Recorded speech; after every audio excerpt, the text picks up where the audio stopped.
Θα κάνουμε πολλά πράγματα απόψε. Το πρώτο από τα οποία είναι να απολαύσουμε τον εξωτερικό ομιλητή μας, τον κύριο Gerd Leonhard, ο οποίος εξειδικεύεται σε θέματα στρατηγικής του μέλλοντος. Στην σημερινή του ομιλία πραγματεύεται ένα ιδιαιτέρως ενδιαφέρον debate, technology versus humanity. Θα τον υποδεχτούμε, σας έτσι, παρακαλώ να τον υποδεχτούμε με ένα θερμό χειροκρότημα. Gerd, the floor is yours. Λοιπόν, τώρα παίρνω τη βοήθεια. Στα τραπέζια έχουμε τις γνωστές συσκευές που θα μας βοηθήσουν στη μετάφραση. Έτσι. Στο κανάλι νούμερο 1. Kalispera. That's my Greek. Sorry about that.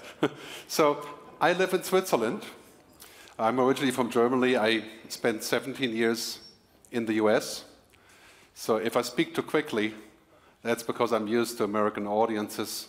You have to speak quickly, otherwise people leave. We do have translation on the table. I mean, for the Greek part, right? So you're welcome to use that if I moved a little bit too quickly. So I'm here to talk to you about the future. And it's funny, you know, I started doing this about 15 years ago.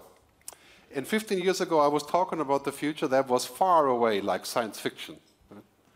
And today, you can say that the future is already here. I mean, it's mind-boggling, all the things we're doing today. Just imagine, today on this device here, the smartphone, this device has the same computing power than the computer that brought the Americans to the moon. The same computing power in here. In this device I have, if you know Spotify or music services, anybody use Spotify here, right? 21 million songs in here. My banking is in here. My music is in here. My contacts are in here. My dating, if I'm married, you know, but if I wanted to date, I could use it for that. Right? It's all in here. This used to be different. I mean, this is basically science fiction. And now very soon, you know, I was in Japan 3 months ago, and I had a conversation with a sushi chef in Japanese. I was speaking in German into the translation called Say Hi. It's an app, right? You speak in German. It came out in Japanese, and the Japanese sushi chef spoke to me in Japanese in real time, like Star Trek, right? So I want to start here because these days I go to many places to speak all over the world, and I hear a lot that people are worried about the future. And in Greece, of course, that's a long topic, right? I'm not going to go into this, but people are worried for several reasons, like climate change, but also they're worried about machines, smart machines taking their job. I mean, it's funny that all around the world, people are watching Hollywood movies like Transcendence or Ex Machina. And if you're in the banking business, you know there's already quite a few banks that use the robo-advisor. There's a software that you can talk to. So people are worried about the future because it seems like it's not going to need humans. So 3 years ago, I wrote a book on this called Technology versus Humanity to explain why we still need humans. And I think I want to share some of that. I want to start with this first. The future is better than we think. There's so many reasons to be excited about the future. I'll just list a few of them. There's so many reasons to look at this. Take this simple example of solar energy. You know, we talked about solar energy for 50 years, and if you invested in solar energy like I did 20 years ago, you lost your money. Today, it's clear, in roughly 15 years, we can cover the world's energy supply by solar energy. This is not really a debate whether it's 15 or 18 or 20 years, it's not 50 years. Right? So we're moving to a world that's dramatically different, that's changing very quickly, and I want to start by, you know, sort of giving you the couple data points here. The change is exponential. You know, this curve here, humans are linear. We count 1, 2, 3, 4, 5, 6, 7. We go step by step. But technology goes in leaps. Right? Technology goes 2, 4, 8, 16. You may have heard about Moore's law, Metcalfe's law. So generally, technology doubles in power every 18 months and becomes half as expensive. If this curve goes on, in 30 years, 30x, That's 1 billion times as far away.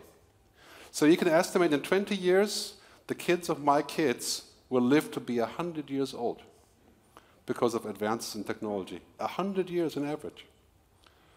So that's 40 years on the cruise ship, right? If you get retired with 60. Right?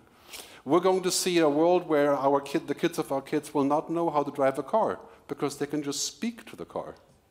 The car just takes them. And we're talking about, if you're selling car insurance, you got to think about that, right? And again, here's the story the World Economic Forum says we're going to see automation. Jobs that are done by machines. And take a simple example. If you go to the grocery store, you buy food. Today, in many stores, you still have the checkout. Somebody take your money. In Switzerland, half where I live, half of the stores use the mobile checkout because it works. And in San Francisco, if you take a Waymo, called Waymo car, I'll show you shortly, the car drives itself. This would not work in Greece, anytime soon. But there, Palo Alto, it works just fine. So we're looking at exponential change. And here's the key message on the future for us. Anything that's routine, the computers will learn. Because that's what computers do. If you give the computer 200 million facts about car insurance, life insurance, whatever it is, it will eventually learn the patterns. It just takes a little while. But then there's things that are not routine, like understanding, emotions, the things that make us human. And those are increasing. If you look at the chart, the non-routine jobs are going up, and the routine jobs are going down. So if you have kids, do them a favor. Do not let your kids learn anything that involves routine. Routine jobs, bookkeeping, for example, on the lower level. Doing numbers, checking facts. Yeah, that's the job that's going to be taken by machines. So science fiction is becoming science fact. Now we have actually 3D printed houses. I was in China 3 months ago, and I went to a place by a company called Weixin.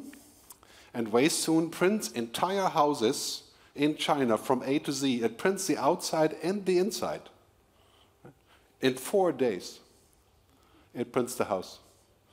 So I was asking them if they're next going to also print the people to go in the house, but they didn't answer the question. But we have robots, right? Robots can now do things that humans can't do.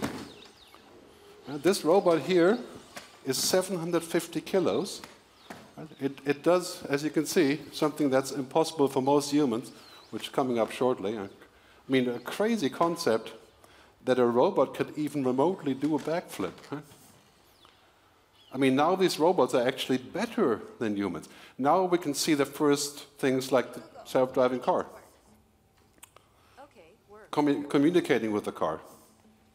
Turn it up a little bit. Hey Google, what's on my agenda for today? Today at 10 a.m., client meeting. At So 1 p.m., you can lunch actually with speak to Tracy. Google in the At car. 6 p.m., Claire's That basketball. already works in the Tesla if you have a Tesla. It's the same direction. And then, of course, people are already very excited about self-driving cars, like this guy here. This is a trial. If you ever get a chance to try one, he's very excited about driving without actually doing anything. Right?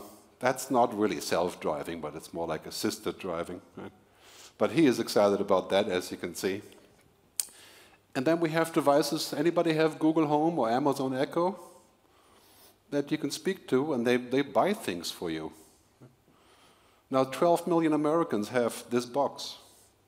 And they speak to the box and say, hey, I need a date. No, just kidding. I need to buy something. And then the computer buys something for them. So let's talk about what that means for humans. I think if I took a poll and I would say, are you worried about the future because the machines are getting smart? A lot of people would say, yeah, that's not good for us. But how smart really will machines become? Do machines understand things like love or trust? Maybe eventually they will understand it, but what we have today is really this. Man and machine are kind of coming together. You know, this box here is our second brain. I have a lot of things in here that I forget myself, like Google Maps. So I was in Thessaloniki a few days ago. I wanted to go to a certain place. I just follow the Google map. I don't have to think, right? And for some of our kids, it is the first brain. Right? Because everything is in here. Everything that they do is in here. So it's already happening very, very quickly. And this, in terms of work, this is our future. We're going to work a lot more with machines. Not necessarily robots, but intelligent assistants and smart software and the cloud and Salesforce and what have you. Right? And is that a bad thing? I think it's a great thing because we can be faster, more efficient, we can do stuff when we're not in the office, but it does change our job. I mean, that's obvious because our job is depending on what we used to do in the past. And many people are arguing that now we're moving into a world to where essentially, there's sort of extinct jobs. Right? Like, for example, the accountant, the cleaner, things that machines will do. But we have to ask a question. Just because machines can do these kind of things, does it mean that we're going to see jobs like doctors or lawyers that machines can do? There's funny, there's a big American company who is starting to do what's called a robo-lawyer, a way of robotizing things. I really think it's going to be this. We're going to have a huge amount of changes, algorithms, technology, but then there's still us. Marvin Minsky, who's the founder of artificial intelligence, he once said, it's incredibly hard for a computer to do things that are very easy for people. And it's very easy for people to do something that's hard for a computer. And that's this. Right? I mean, think about this for a minute. A business relationship is always based on trust and things that it's very hard to explain. It's not just numbers. So this is really our future, so the handshake between humans and machines. And this will not be easy. But it's a good thing.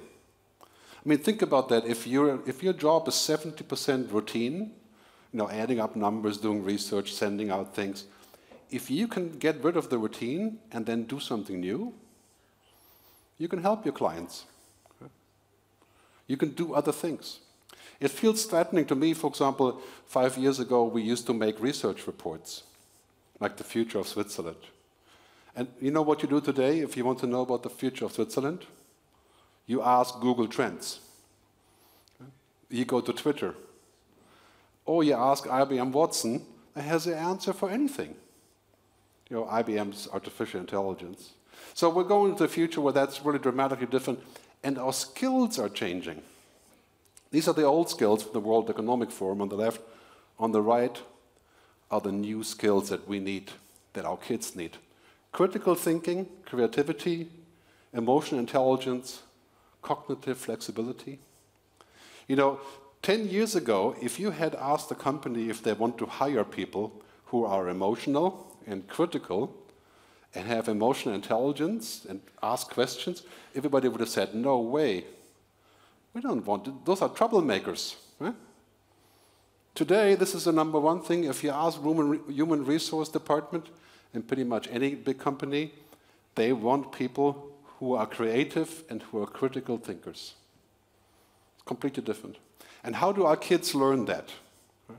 To be a critical thinker. Right? The schools have to teach them how to think, not to download information. Right? So that's going to really change our world. And we're looking at those two things in the past. It was primarily important what kind of intellectual firepower you have. IQ. What do you know? When the computer knows things, my knowledge is relevant, but it's not that important anymore. If I can ask the computer, what is the claims process for this kind of thing, and how long will it take, and can you do, then my knowledge is not quite as powerful anymore. So I need to resort to what we call EQ, emotional quotient. And it's funny, there's been lots of research on emotional intelligence, and scientists are saying that women have a lot more emotional intelligence than men. So women are kind of good for the future there, right? We can discuss that later after we had a few drinks, to where that's going. But in psychology, they say what really matters to people is actually not data. It's not information. It's these things called PERMA: positive emotion, engagement, meaning, positive relationships, accomplishment. I always say that happiness is not a technology. And to make your customer happy involves technology, of course, many times. Yeah, but it's not an app. It's not a download. Here's a great saying by this guy, Albert Hubbard, who says that one machine can do the work of 50 ordinary men, he said, I say women, but no machine can do the work of one extraordinary man. So our future holds that we have to be extraordinary. We have to be more human, not less human. Because the machines will cover everything else that's logic and the grunt work and the heavy lifting and the numbers. So really look at it like this, you know, the human intelligence, the gray arrow, can go directly to the point. If you meet a client, the client is not really saying what the problem is, but you know what it is because it's somewhere in between. Right? It's something that you feel from the message, that you read between the lines. It takes you about 4 seconds to figure this out. The computer, it would find out everything else, right? But not that. So it's really important that we collaborate, and I often say that we should put the human back inside. So it's important that we invest in technology, that we understand technology, but technology is not the purpose of life. So there's something that we need to look at in terms of how we build, and I come to the future of insurance here. So first of all, there's 3 things that are happening here. Data is the new oil. I'm sure you're familiar with that saying. All the companies that deal with data, search engines, social media, they're the top 20 companies in the world. It's no longer the oil companies, right? Maybe the oil tankers, not the oil companies, or the banks. It's the companies that run the data. And if you're in the insurance business, you know what that means. The better data, the better business. Right? And then you have machines that are becoming smart, thinking machines. Don't be fooled here for a second. These machines are not thinking. They're not thinking like you. They can't. Maybe in 50 years. But they can be really smart by taking 1 billion data feeds and information, coming up with a pattern, which we can't. Right? But I wouldn't call that thinking. And then we have telematics. Connecting the car, connecting the house, connecting the wristwatch, giving us information, and then, you know, this is obviously a great thing for insurance, because you can measure. So one of the examples is Waymo, the truly self-driving car. Okay, this car actually is in Palo Alto, California. If you go there, certainly you should give it a try. This car is completely self-driving. So you sit in the back, you can do whatever you want. And you have to ask a question, if you're insurance, if you're selling insurance, if this becomes normal, what are we insuring? Because there would be almost no accidents here. I mean, if you have many other cars and you have these, of course there's a problem, right? But if you only have self-driving cars, there'd be no accident. So, you know, that's the insurance model is going to change. That will take some time, but I think Generali is involved with this project as well, called My Drive, where you actually pay different fees when you track the insurance and how you're driving. That's one of the outcomes of this kind of business model. So basically what's happening is that everything is becoming smart. I sometimes jokingly say that we stick an old business into the converter, and out comes the smart business. You know, smart farming, smart cities, maybe smart insurance, maybe even smart politics, you know. That would have to be a very big converter. But what if we stuck your offering in this converter, and what would it look like? That's what people want. Yeah? And if you're looking at millennials, you know, kids between 22 and 35, it has to be mobile, it has to be smart, it has to be fixed, it has to be as quick as Facebook. Right? And that's something that we're seeing in the near future. So this word artificial intelligence comes up a lot. I want to explain it briefly. One of the founders of DeepMind says that artificial intelligence is machines that can take data and information and make knowledge. These are not machines that are programmed, they're actually learning from the data. They develop knowledge. And this is where it gets a little bit scary for us, because we have knowledge. But think about this for a second. If you stand next to a computer, and you've been in insurance for 30 years, and you tell all of your information to the machine, would the machine be like you? No, it wouldn't. It would know a few things, but it wouldn't be like you. It would be advancing, but it still would be missing pieces. So I think this is something that we see all around us. You see here some statistics about what's happening in insurance, and this will change our lives forever. I think to the positive. You know, artificial intelligence involved with robotic process automation and data analytics and so on. You probably discuss it every day. But here's the bottom line. Insurance is converging with technology. In fact, technology companies are getting into insurance. Amazon, Alibaba. So to look into the future now, we have to be familiar with technology. We have to use it at the same time that we develop customer relationships. Here's a couple examples. This app called Trove is on-demand insurance. You just make a photo of what you want to insure, and then it will automatically insure that over the mobile network. You just make a photo of it, and you can chat with the client.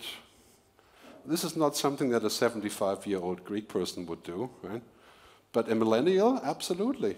Yeah? And then we have apps that use intelligence to scan the car after the accident. So we don't have to send the control person from the insurance. The app does the damage check. And it detects the fraud, too, from the kind of damage. Right? I think that's still in the early days, but it's widely used in America. We have customer service agents that you can call, that are virtual.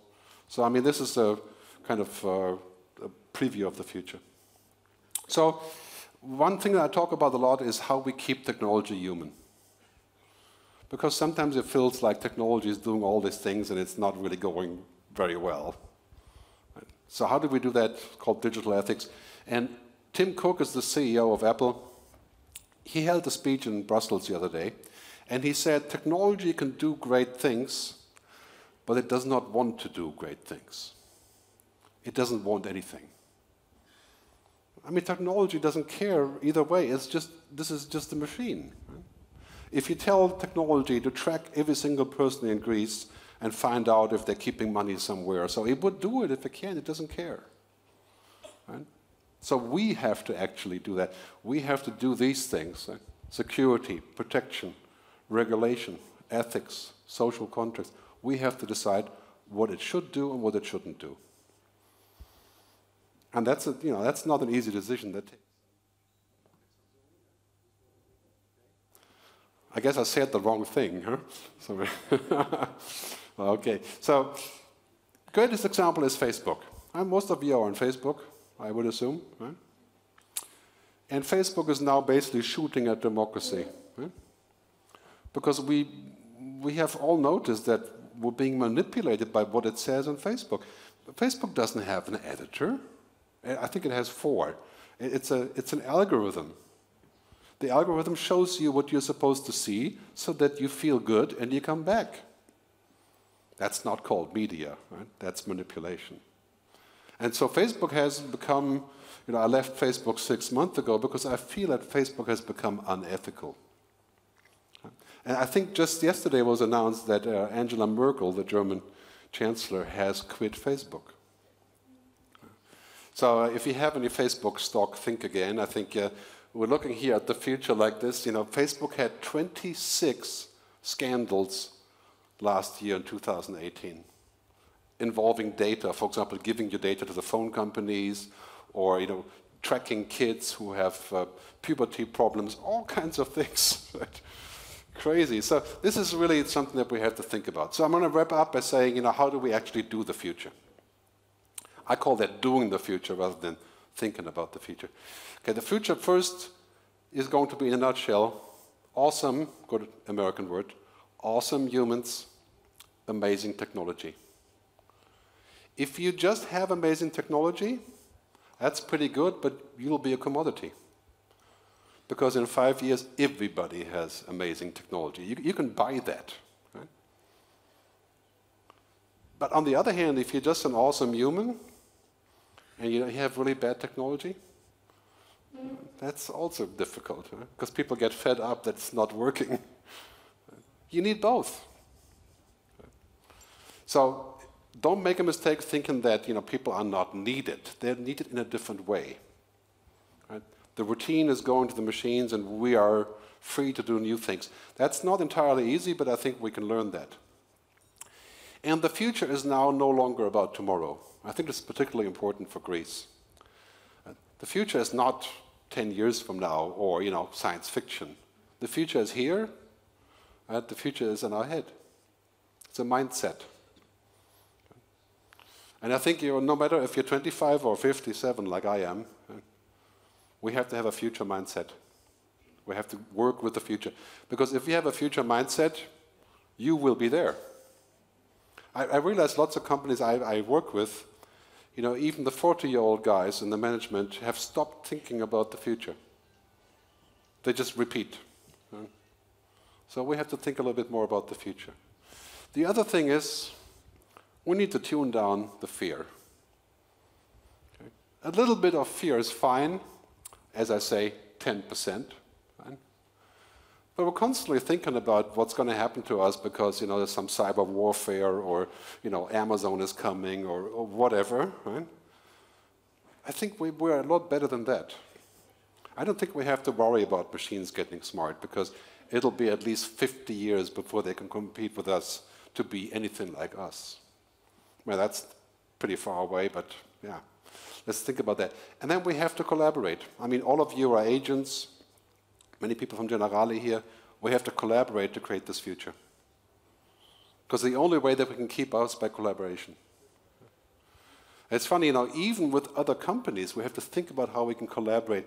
For example, in America, UPS has teamed up with the German Postal Service, the biggest competitor, to create a new online platform to create business. So it's very important to think of it that way. And key point here, we should not use technology just for efficiency. Efficiency is good. The CFO loves efficiency. We like efficiency, but efficiency is kind of like when you have achieved efficiency, it's ending, that's it, right? You're done. You can't keep making things more efficient. We have to actually use technology to make new things. To do things differently. Do away with the paper. Do away with the routine. Make things for the customer where they are happy about. Take an example of Amazon. Right? They're not just efficient, but they're changing the way that we do things. And that's the important part. That's why they're so powerful. And finally, do not expect technology to solve social, political, cultural problems. It makes them worse. Because technology is a tool. I mean, look what happened with Facebook. Right? Now, Facebook is the biggest media company in the world, but you don't really hear any objective things on Facebook. It's all just programming. It's not media. So it hasn't really made it better. So if you're looking at this slide, for example, inequality. Did you know that last year in 2018, there were about 2,200 billionaires in the world?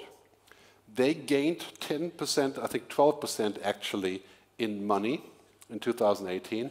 And the bottom part of all of the population in the world lost 10%. And why is that?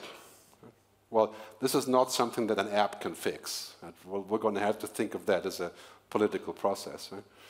And social media, we're going to have to regulate this. So there's things that will not be fixed by this. So I've been suggesting, when I'm traveling, I'm speaking to lots of politicians. I think we should ask every single politician to get a driver's license for the future, to pass a test. Do you understand virtuality? Do you understand artificial intelligence? What do you know about genome engineering of humans? What does the future work look like? What should the school look like? If they can't pass the test, they shouldn't even be the mayor of a city. So we've suggested this kind of like a driver's license for the future. I know your elections are coming up, so we're not going to talk about politics, though. That will ruin the evening. But Okay, I'm going to wrap up by saying, we have to decide of what we want to be. On the right, you have Team Human, which is us on top of technology. And on the left, you have Team Robot. It's the technology on top of the human. I think it's very important that we answer this question. Sometimes you go a little bit overboard and you can have this effect, but I think it's very important. The CEO of Walmart, one of my clients, he said the other day that in the world, the world becomes more digital, it is our humanity that wins with the customers. I'm going to turn this around and say, in a world that goes more digital, if you're not there going digital, that will be the reverse, also doesn't work, right? But the humanity is what makes the difference on top of technology, and humans on top of technology. And finally, many people that I speak to, they kind of feel like they have to become faster and more efficient and do multitasking and work longer, and we can forget this. It's not going to work to compete with machines. In fact, I always say, sorry about that. I always say that the more technology comes in, the less we are like the machines, the better. And then again, if you have kids, that's what you have to teach your kids. Of course you have to understand technology, but to be like technology is a bad idea. So I wrap up with a saying from my book, that we need to embrace technology, but not become technology. I think that's the key to the future. Thanks very much for listening.